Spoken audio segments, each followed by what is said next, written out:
Say that with me. The Lord is in this place. Come on, the Lord is in this place. The Lord is in this place. Now do this. The Lord is in this place. That is making a difference. Thank you, worship team. Thank you, Steve. The Lord is in this place. And this morning, that's going to make all the difference. It's making all of the difference that the Lord is in this place. I'm having a great time with this series. I know I've been absent for a couple of weeks, but even as Dustin and I were putting it together and planning all the different weeks and all the different hard sayings of Jesus in this series, that's what he said. It's a very fun series for me. I love diving into some of those really tricky pieces, those really head-scratching kind of passages that the Bible has, especially the New Testament, those red letter moments where I'm like, what is there more going on here? What's happening here? And this morning, we're going to dive into another one of those. And so without a lot of introduction today, I just want to say a quick prayer and just dive into it. Can we do that this morning? And we'll share some story and stuff as we go. But let's just dive into this passage today. Jesus, thank you for being in this place. Make a difference right now. You've been working all morning. Make a difference. May our hearts attune and align with you. May our spirits right now in this place begin to tune into the Spirit of the Lord, your Spirit, God, and what you are up to and what you are doing and how you are tapping each of us on the shoulder. It says, let me do something with you today so that each of us this morning can walk out of here at the end and say, I was with Jesus today. God, I pray that may the words that are spoken be you, Jesus. We pray, amen. We today are going to find ourselves in Matthew, but here's what I've done. I've done this once before.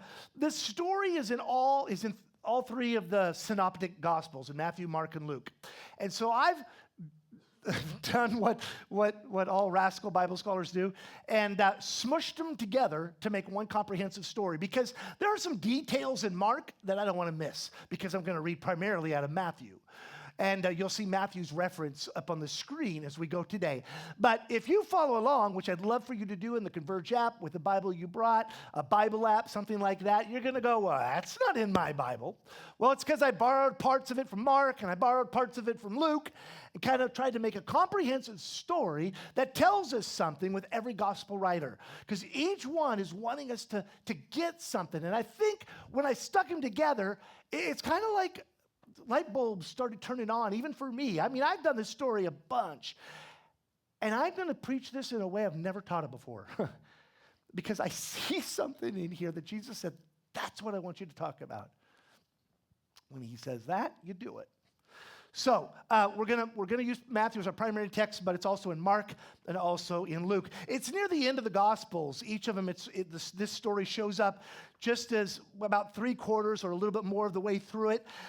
And I just want to give you a little context before we start into the story. So for a couple of years, Jesus has now been, maybe even 2.5 years, maybe even going on to 3. We don't know the exact timing, but it's been a bit. And Jesus has been doing his thing. He's been on the earth. He's been doing his ministry. He's called disciples, and he's walking with them. He's done miracle after miracle after miracle. He has made lame people walk. He's deaf people to hear, blind people to see. And we see the spiritual nature of that and the physical nature of that as Jesus says, I'm bringing a kingdom to earth, God's kingdom, and I want you to see what it is. And when you see me, you see God's kingdom in me. And that's what I'm doing. And we see Jesus lay it all out. The issue is, though, we also read in these Gospels that not everybody's excited. Not everybody's thrilled or happy with what Jesus is doing. I mean, it looks like everything's great, but his teaching rankles a very particular group of people. His teaching riles up a very particular group, and that's the spiritual leaders. Of all the people you would think would get behind Jesus and what he is trying to do to bring the kingdom of God to God's people, they're the ones who are like, yeah, not you, dude. We don't want to have, not you. It's supposed to be us. Problem was, they weren't doing their job. And so there's a conflict that's been brewing. And it's been getting worse and worse and worse and worse. And as we get to the point where we are now, the religious leaders are bent on getting rid of Jesus. They have decided he's got to go. We can't let his ministry, we can't let his good works, we can't let his miracles, we can't let his teaching, we can't let him continue to get people who are followers. He can't grow. We're done. He's got to be eliminated. And the plot is afoot. And here we go. They have to, but they can't just attack him. They can't just drag him away in the middle of the night with, Jewish SEAL Team 3. They have to have a reason to arrest him so it's legit. It has to seem legit. And so this is a moment where the Pharisees and these religious leaders are looking for a legit way to jail Jesus and have him eliminated. And that's where we find ourselves. So that's kind of the context. When we go into this story, taking it primarily, like I said, out of Matthew chapter 22, starting then in verse 15 of that chapter, it says, then the Pharisees, these religious leaders, met together. So that's like backroom clandestine powwow here, right? They met together to plot how to trap Jesus into saying something for which he could be arrested. So in their culture, somewhere, somehow, there are some things that could be said. So this is not a freedom of speech culture. We would call that freedom of speech, hey, what's up? You can say what you need, what you want, right? No. If Jesus says some things that are wrong, that look like they're going to create a problem, that person can be arrested and jailed or killed. And they have been. So they're doing that. And then it goes on to say they sent some of their disciples. Now, here's what I'm going to pull in from Luke. Luke says this. He just spells it out. He says, these are spies pretending to be honest men. He's just going to tell us. These are guys who are not like on the up and up. These guys are there for them, but they have the wrong motives. They are looking to trip up Jesus. And then it says along with supporters of Herod. Who are the supporters of Herod? These are the government men, the G men. These are the government officials. So you've got these spies who want to trip up Jesus, and they're looking to do wrong, and they're not honest. And you've also got government men. You've got all the people that you need so that when Jesus says the wrong thing, they can take him away immediately. They can look at it, and then they can stand up in court and go, nope, I heard him say, and off we go. So this is the group. They come along to meet with Jesus. And Luke adds these words. He says, their goal was to try to get Jesus to say something that could be reported to the Roman governor so he could arrest. He says it, okay? So that's where we are. The religious leaders are scheming up this way to get rid of Jesus. And they talk about trapping him. We're going to talk about that in a bit here, this trap that they want to use. That's what we're going to unpack a little bit today. What's this trap? But for now, I want you to look at the motives, right? See the motives of these guys. Who is it that wants to get rid of somebody who's doing good? Who is it that wants to get in there and create these problems? And these are people, okay, the ones who bring this up, because this is going to come around a little bit later, so pay attention here. These are people who are actively resisting Jesus. They're resisting the man, they're resisting his message, and they're resisting his ministry. I got to be honest with you, and I got to tell you, even as one who follows Jesus, there are some times when I feel like I resist Jesus in my life. You know what I'm saying? Or sometimes I hear something, or Jesus wants something to change in me, and I just kind of push back. So even for a follower of Jesus, there's this thing that we feel a tug, we feel a little voice. Maybe even today you feel that. It's like, hey, like that song says, be abandoned to me, sold out completely, just both hands in the air, abandoned, who cares? Worship me. Oh, I want to resist. I want to, and there's this thing that gets set up, this tension that gets set up with the Holy Spirit. Now, I believe the Holy Spirit is beautiful and wonderful, and he just continues to draw and woo us. But these men here were actively rejecting Jesus, and they went to the point where they wanted him removed. Not just rejection, but removed. removed. We want anything that Jesus and anything that he stands for and the actual person gone. We want him arrested and dead. That's the motive. Why are they doing this? What's underneath of it? They feel threatened. They're supposed to be the ones with the accolades. They're supposed to be the ones leading the people. They're supposed to be ones making all the rules, setting all the morals, having people look at them and go, oh, aren't you, oh, wise teacher? And yet they're doing that for Jesus. And so they feel the jealousy and they feel the threat because it's about themselves. And that's what's underneath of this. So this group comes to Jesus. Here we go. They approach him. Okay, so picture, here's Jesus with his followers. Here comes this group of people that we just described. And they say, teacher. Okay, back in Matthew here, they say, teacher, they said. We know how honest you are. And then Luke adds that you speak and teach what is right and aren't influenced by what others think. And that's a part of the trap, right? You're going to speak your own mind. So whatever words you say are yours. You're not just trying to, blow smoke here. That you teach the way of God truthfully, that you are impartial and don't play favorites. What's happening here? They're buttering them up. Can you see it? Now, oh, wise and wonderful one. Oh, teacher and rabbi who everybody respects. Oh, rabbi who everybody tries to want to follow. Oh, you right here, what should be happening? Red flag should be just going off for Jesus right here, right? I mean, somebody does that to me. Oh, you're so wonderful. You're so great. Where are we going? What is it that you're going to want here, You know what we're talking about? There should be some warning signs, red flags hit in the air. And they are. But they continue on. And they ask this question. Back in Matthew, they ask this question. They say, now, tell us what you think about this. Is it right or lawful under Jewish law, not Roman, right? The Romans occupy Jerusalem or occupy Israel at this time. Is it right? Is it lawful under Jewish law to pay taxes to Caesar, the Roman emperor who says he's a god, or not? Mark just bluntly says it this way. Mark says it this way. He says, should we pay him or shouldn't we? Right? That's the question. That's where we're at. Should we pay these guys? Should we pay Caesar or not? And that's the trap. That's the trap. And now, the first time you kind of go through this, or the third or the 20th, you might be trying to scratch your head. And it's like, it's about paying taxes. I mean, that's the trap. It's whether or not taxes are good. This is a thing about whether or not what our involvement with the government should be, or what we should be doing with taxes. It sure seems like that on the surface. But a little bit of history is going to help us unpack this. So bear with me for a second as we try to unpack with some history. So back when Jesus was born, who was king of Israel? Anybody remember? King of Israel when Jesus was born was Herod the Great. Herod the Great was king of Israel, and he was the one who slaughtered all the babies at 2 years old, right when the Magi didn't come back, and he was trying to kill the baby.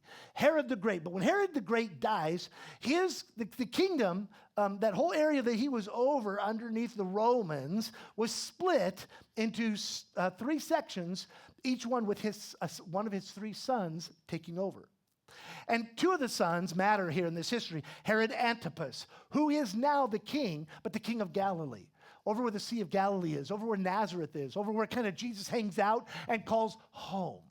That whole section of the southern part, the northern part of Israel in Galilee, he's king there. And the thing about Herod the Great, Herod Antipas, is they're still Jewish.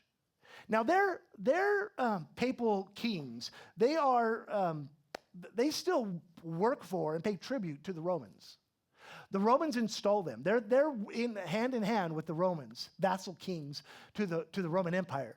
But so if I live in Galilee and I pay a tax to Herod, it still feels like I'm paying it to a Jew, at least, because he's Jewish.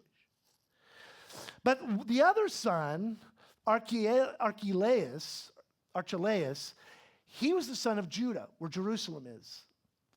And he was oppressive. man, when he took over, when he took power, he was not like his other brothers. And he was brutal. And he started taxing the people heavily. And he started, and the Romans got concerned that if he kept being a monster of a king, that the people of Jerusalem and the area of Judea were going to revolt. So the Romans do what they're going to do. You're out. They remove him. You're gone. You're too oppressive. And they put in one of their own. So now, instead of a Herod Jew, over the whole area of Judea is now a Roman proconsul. They now have a Roman. So when I pay taxes in Jerusalem, I know it goes right to Rome. And this is the rub. This is the area. This is what's going on here. Paying taxes is really not an issue in Galilee because there's Herod. It's not an issue. I mean, they know the taxes still go to Rome, but I pay them to a Jew. So at least I have the illusion of it. But not in Jerusalem, not in the area of Judea. I know they go straight to Rome. And in that region, in the region of Judea, it was an issue. Do I pay this poll tax? Now, what's this tax we're talking about? Well, if you remember Herod the Great, back when why was Jesus born in Bethlehem? Jesus was born in Bethlehem because a census was decreed so that they could know about how many people there were. And that census counted the people. That's what a census does. And now you have to pay an individual poll tax, is what it is, a yearly poll tax as an individual who lives in that area as a Jew. That's the tax we're talking about. It's a poll tax. It's a tax for you to be there. And they're like, I have to pay this annual tax that came off of this decades-old census that now just because I'm here and a Jew that lives in, that I have to pay a tax that goes to Caesar. And that's not right. The question really comes down to then this for them. Was it right for God's people living on God's land to give a portion of their produce and their giving to a pagan king? And for many of them, it just rankled them. It irritated them. It angered them. Some Jews in that area might not care or not, but for a lot of them in that area, it was wrong and it was bad. And this is the question they take to Jesus. Are you following? Should we pay this poll tax? Is it right to pay this tax here in this area of Jerusalem that we know goes directly to Caesar? Now, I know it sounds like, okay, that's a lot of history, and that's good to know. But what's the deal? Here's the deal. For the Jews in Jerusalem, this was a litmus test. Do you know what that is? It's a piece of paper, a piece of litmus paper. Have you ever done this? Remember back in science, right? And you had to find out if something was a base or an acid, right? If some liquid was a base or an acid. So you put this litmus paper in it, and if it turned red or if it turned blue, we could tell, was it a base or an acid? And so that's called litmus paper. It's base or acid, this piece of paper. And so we use that as a metaphor to say a litmus test is something that tells me it's this or that. And so this was the litmus test. What kind of Jew are you, Jesus? Now we're in Jerusalem. We're down here in Judea where it matters. What kind of Jew are you? Do you side with the oppressive Romans? That's the question. I mean, it's buried in there, but that's what's happening. It's the litmus test. It's the how Jew are you test, Jesus. How with us are you, Jesus? Are you just some guy that comes from Galilee who doesn't give a rip? Or are you somebody that really can say, I'm a Jew and I oppose this tax? Yes and amen. And that's the trap. So these spies, these dishonest spies and these government men were ready for Jesus because they're ready for him to say, well, yeah, I'm a Jew, and I don't think we should be paying our taxes to Caesar. All of our stuff goes to God. We're Jews, right? We support ourselves. We support our culture and our heritage and our government, and this is what we do. And it's going to become a platform that Jesus would stand on and say, if you oppose the Roman, and gather more people to himself, because this is what I believe in. And if he were to say that, they were ready with those government men to be there and to arrest him. Because it's insurrection, because it's rebellion, and they were going to arrest him as such. And then they could deal with it. Their purpose was to hand them over to the power and authority of the governor. The test. Jews shouldn't have to pay the taxes demanded by Caesar, right? Now, before we just look at what we've just done as Bible history, I'm going to propose to you that we do exactly the same thing today. You and I do. We do the same stuff. We have these same litmus tests. Like, what if Jesus was alive today? And the litmus test is, so what do you think about DEI issues? Right? What do you think about diversity, equity, and inclusion?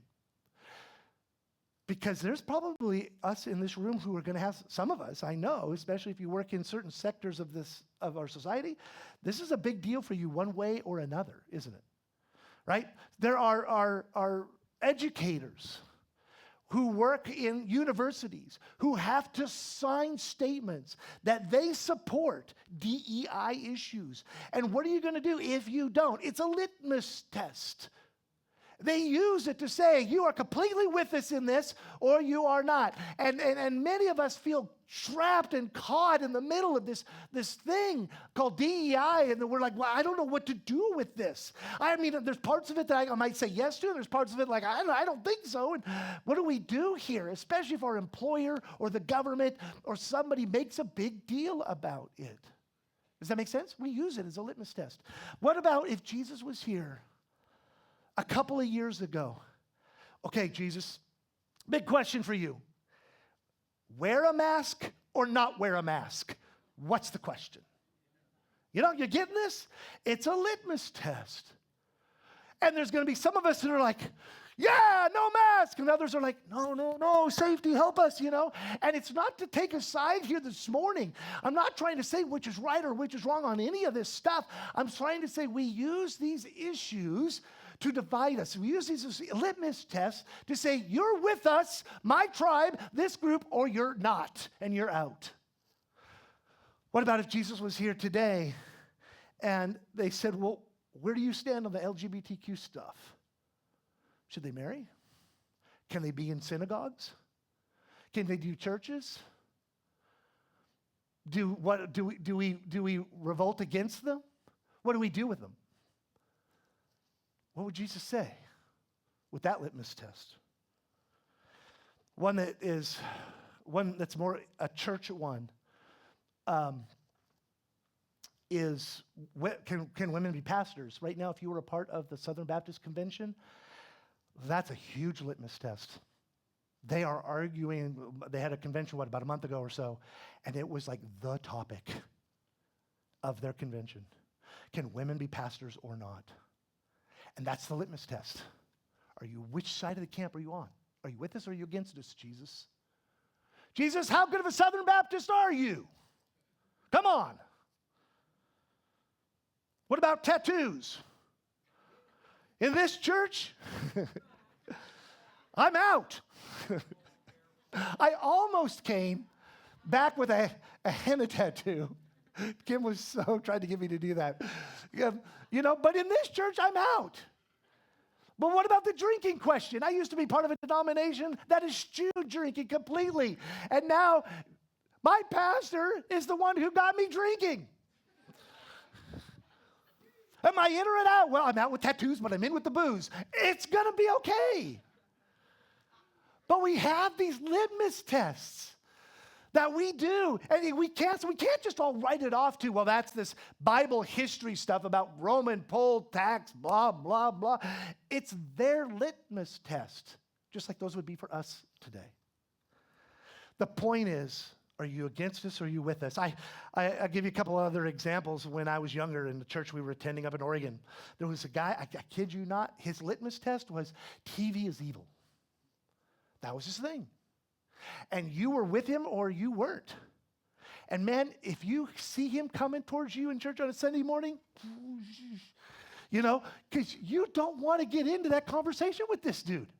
Because it's all about, well, TV is evil and all the evils of it and all the white papers he's got and all the evidence. And it would wear you smooth. And you feel like you just have no place with him because of that litmus test. Had another guy, same church. And maybe you've heard this before, but he drove us incessant with Satan Claus instead of Santa Claus. Sorry, Mom. But that was his thing. It's Satan Claus. And we're like, whatever, man. It's a cultural icon thing.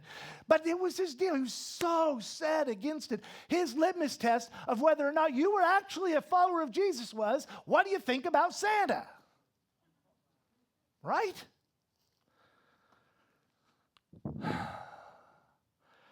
When I was pastoring in the south of here, one of the things that we would do in that city is come together a couple of times a year as all of the evangelical or Protestant churches would come together and like do a Good Friday service.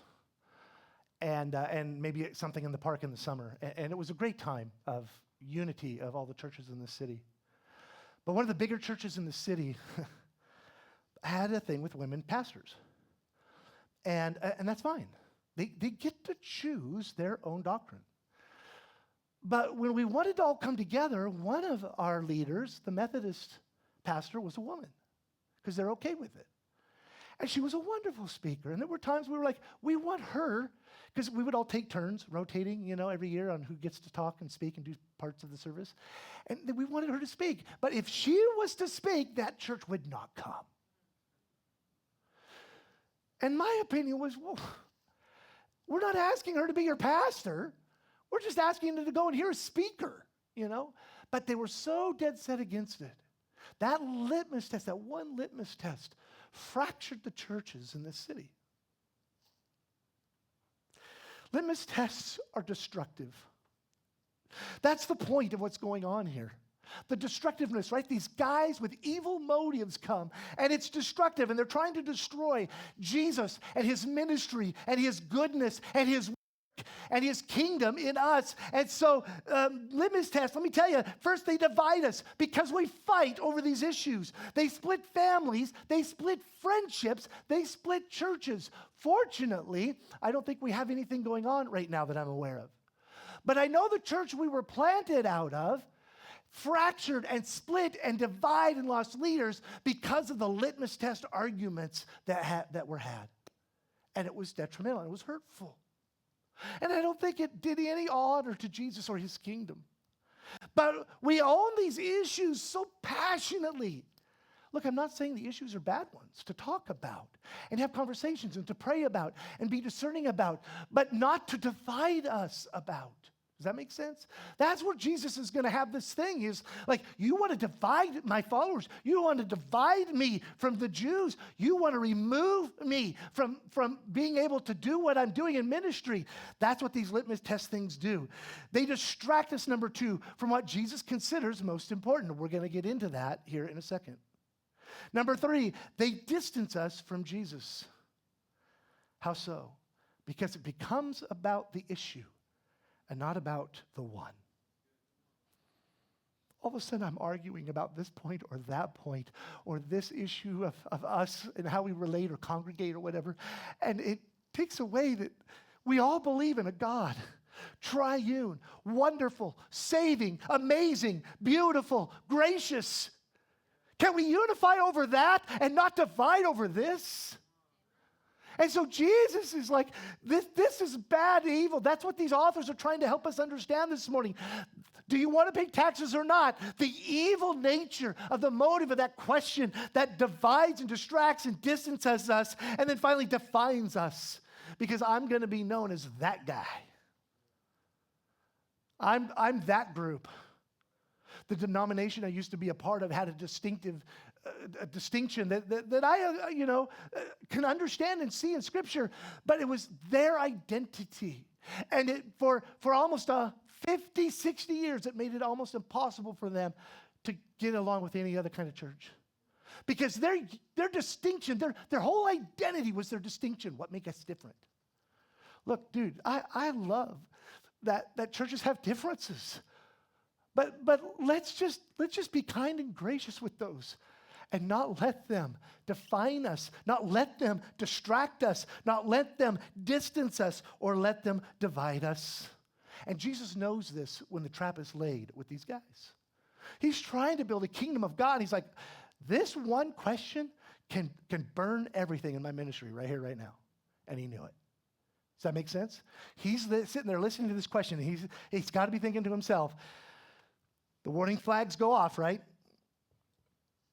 How I answer this question, this could make or break me right here. So what happens? Let's go back to our text. Back into Matthew. It says this, but Jesus. Jesus. But Jesus saw through the trickery and hypocrisy that comes out of Mark. He knew their evil motives. Wow.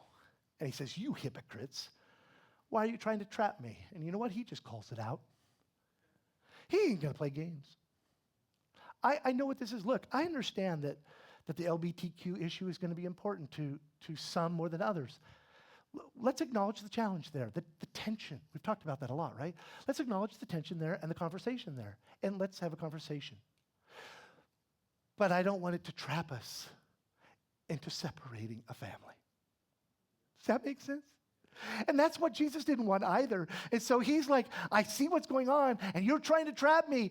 And I see the motive. The motive of people who use these litmus tests is to build up themselves and those who agree with them and tear down or minimize those who don't. It's not to build the kingdom.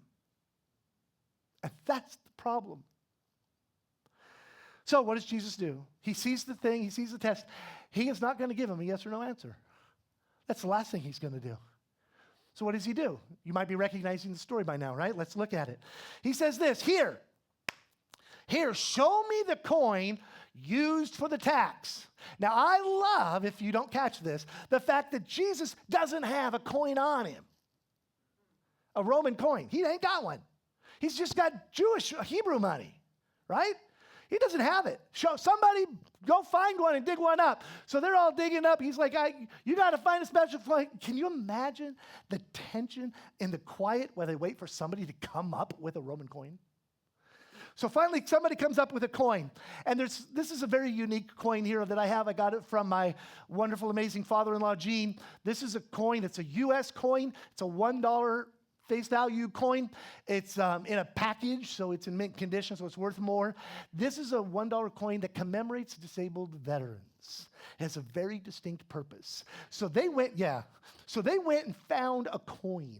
They went and found a Roman coin. And Jesus gets this coin, and he holds it up, and he asks them. He says, when they handed him, back in our text, the Roman coin, he asked, whose picture and whose title are stamped on this coin? In this one, I've got some military legs, and one with a crutch, and one with a prosthesis, and a little saying on the back. It's a very, very cool coin. Thank you for letting me use this today. And but he holds up the Roman one, and he's like, who's on this? Whose picture and title? And they said, Caesar's, they replied. They replied, Caesar's. And then next, Jesus then said, well then, give to Caesar what belongs to Caesar's. Now, Jesus didn't just walk away from them. He actually engaged them. Did you notice? He could have just said, that's a trap. See ya, I'm out of here. I ain't dealing with it. You guys are idiots. Because we could do that, but Jesus chose to engage. And he didn't fall into the trap to argue.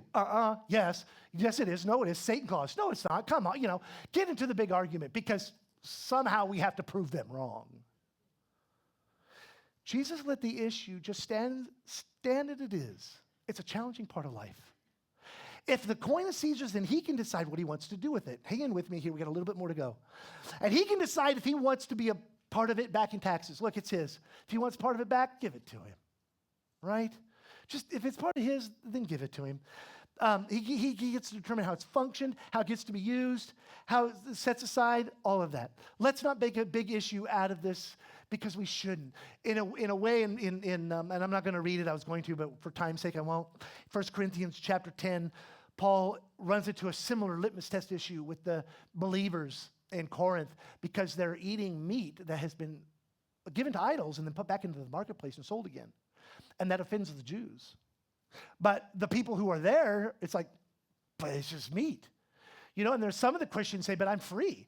I don't care. It's just an altar. It's just an idol. It's a piece of stone. I don't care what you do to the stupid meat. It's cheap, right? I'm shopping at Winco.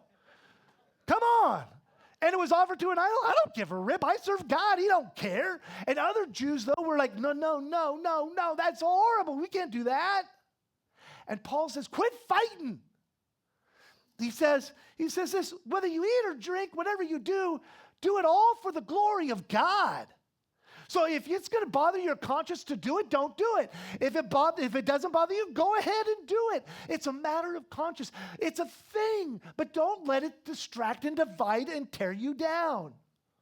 He says then, continuing in 1 Corinthians chapter 10, he says, again, verse 31 to 33, so whether you eat or drink, whatever you do it all for the glory of God. Don't give offense. Don't give offense to the Jew or the Gentile or the church of God. I, too, try to please everyone in everything I do. I don't just do what's best for me. I look out for what you feel like you should be doing, too. I do what is best for others so that they might be saved. So sometimes I gotta switch my paradigm, shift it around, because people need to know who Jesus is. Jesus' thought then didn't stop with addressing this trap, this issue. It was only transitional. Let's go on and finish this up. He said, well then, back into the text. He said, give to Caesar what belongs to Caesar. And here it is, final thought, and give to God what is God's. See, if he just had said, give to Caesar what is Caesar's, okay, well, we'll pay the tax. Done. Issue over, and they can decide if they want to arrest him or not. But he's like, no. That's not what's important. This, it's a small potatoes. Give to God what is God's. That's what matters. Well, but how do I know what that is? I mean, the coin has, I know who the coin belongs to because it bears Caesar's image. How do I know what to give to God? How do I know what he takes claim to? Well, what bears his image? Huh? What bears God's image? Genesis chapter 1, 26 to 28, that's right. Then God said, let us make humans in our image, to be like us. They will reign over the fish of the sea, the birds of the sky, the livestock, all the wild animals on the earth, and the small animals that scurry along the ground. So God created human beings in his own what? Image. And in the what? Image of God, he created them, male and female. He created them. Then God blessed them and said, be fruitful and multiply. Fill the earth and govern it. Reign over the fish in the sea and the birds of the sky and the animals that scurry the ground. What is God's? Me. You. We bear his image. But I'm going to tell you this. Here we go. This is where the turn is. The image of God is in everyone. Period. If you draw breath, the image of God is in you. This morning, no matter where you stand with Jesus today, the image of God is in you. Now, it might not be alive.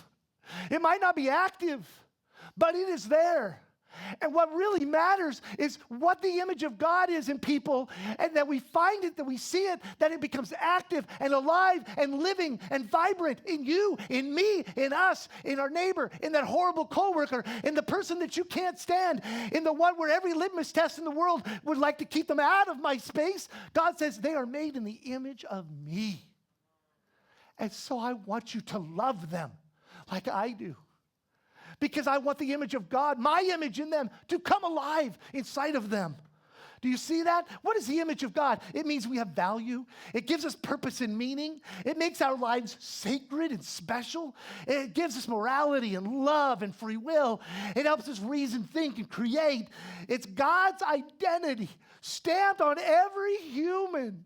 And faith then awakens the ability to live for God in the way that he asks us to. I will be your God and you will be my people, because my image in you is alive. It needs to be active, and that's the focus. Don't worry about the little stuff. It does matter, but not compared to this. So don't put up litmus test boundaries that keep us away from each other when we need to be activating the image of God together in everyone around us. Does that make sense? That's what we're talking about. It's a baby. Let me give you an example. A baby is born fully formed, right?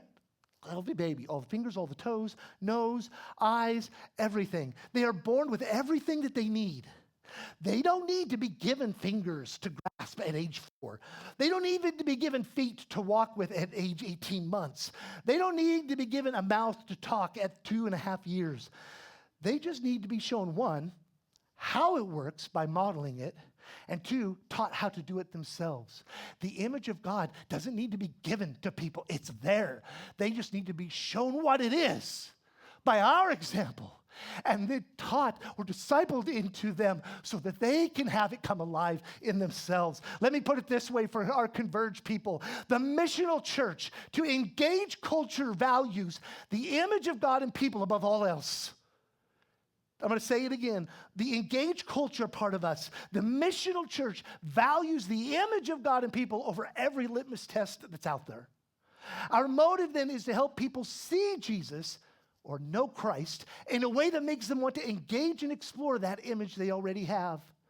Then we lovingly and gracefully teach them how to live the image of God and disciple them, build community. That's us, church. Right here in this, what he said. When we prioritize the image of God, it unites us with something we all share. It focuses us on what's the most important. It draws us to the heart of God and defines us as God's. Then the Spirit has its work. As the band, if you would return at this point. As they return, I want to complete our story because we haven't quite done the last verse. Let's complete our story. Yeah, there's that. Thank you. Unites, focuses, draws, defines. Back into Matthew. After Jesus had given to God what is God's, and especially those Jews who see the image of God idea and see what Jesus is trying to do by using an image on a coin and the image of God and saying, that's what matters. Not the litmus test. Don't let it kill you. Focus on where the image lies. It said the crowd then, so they failed to trap him. They completely, utterly failed. The test fails. It falls flat by what he said in front of the people. Instead, his reply amazed them, and they became silent, and they went away. Jesus turned what was meant to be a trap to harm him into a gospel message to love people. And that's the point today. That we don't let the things that do matter but aren't as important as the image of God in others distract us and get in the way of us helping people see the image of God in you and helping see the image of God in themselves so they might believe. That's what we're called to. That's what he's asking us to do. That's what he's asking us to be this morning, church. And when I go back to that song we first sang, I want to be completely, recklessly sold out, hands in the air, abandoned to the cause. But I don't want to do it alone. Dustin doesn't want to do it alone. Karen doesn't want to do it alone. Evan doesn't want to do it alone. We want to do it with you. As a body, as a family. As people who could take our differences and work them through and love each other and focus on the image of God. All God wants is what's his. All God wants is the image of himself to come alive in every person. All God wants is all of me. And all God wants is to help me have his image come alive fully in me. I think that all of God's plans in the world hinge on having people in the world whose image of God has come alive and active. All his plans are about, let my image be something in you that makes the difference. And today, as we kind of wind this down here, the band begins to play about God's good plans. I want you just to reflect with Jesus today. God, let your image come alive in me so that it can become alive in people around me. Can Can we do that today? Let me pray and the band will play. Jesus, thank you that your image is in us. It makes all the difference. It makes us who we are as humans, Homo sapiens, humanity. And so, God, we give ourselves to you fully and completely. To whatever plans you lay out, to the purposes of God that are so good in our life. So may your image be active, and may we focus on that in the world around us. And may that be the plan that drives us and this church so that we make a difference in this city. We love you, Jesus. We love you. Amen.